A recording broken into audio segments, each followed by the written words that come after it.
one stepped forward. Chapter 11, a moment comes and everything seems wasted, time, money, and more so the love you always clung to.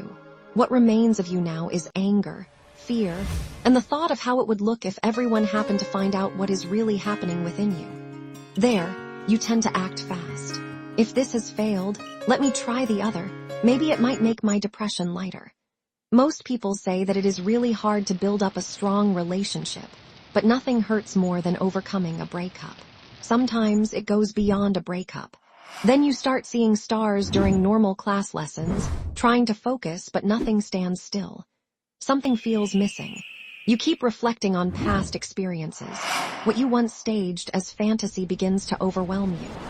"Ronix, since when did you start looking through the window during my lesson?" the teacher asked me. I was really absent-minded.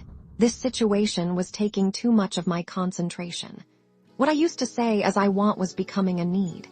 It was as vivid as an astronaut who keeps studying the stars, yet the only chance he has ever had to visit space is through a dream. My dreams were starting to feel too far to reach.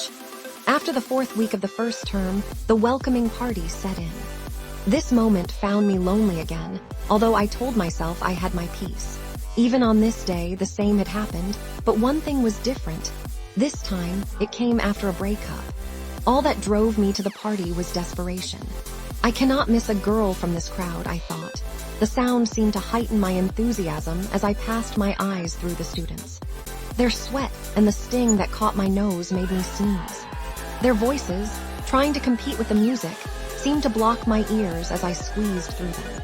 Maybe I might fall into her, I thought. Nevertheless, I could not miss a spot. Big boys never miss. They just take time to find their right taste, I believed. There she was, among the drained students who could not cease to move their waists, letting their bodies move as though it was what they were meant to do. Her mood seemed ready for what I was interested in at that moment, because I thought that with her between my arms, my depression would cleanse. She was like the only flower still flourishing in the desert. She kept to her lonely dance moves, as though she had already sensed someone special in place. As the music grew louder, I approached her from the back, towering above her like a skyscraper. Maybe she felt my warm hands on her waist, because in no way did she hesitate. I moved her close enough for a grip, so I could truly feel her slim body drawn in. When I turned her around, I could not resist the fact that her brown complexion made her so captivating.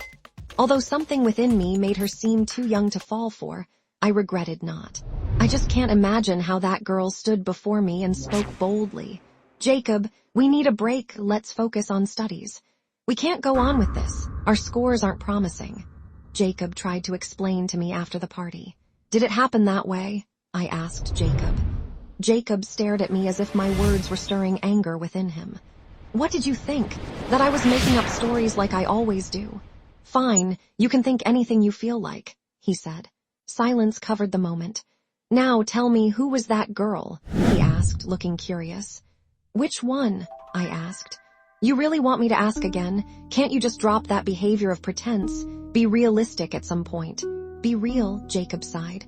"Oh, I get it now. You want to know the name of the girl I danced with during the party, right?" I replied as he nodded. "So, she is Karine. Karine from Senior 1. Senior 1.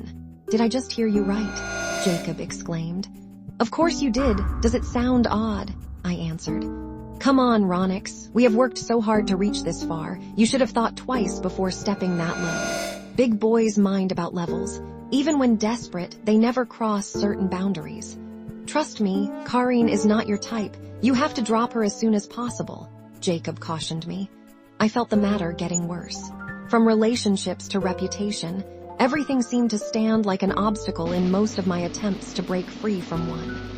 At this point, I felt like getting back to my simplicity, but everything looked shattered. Sooner than later, you find yourself rotating around the same things you try to dodge.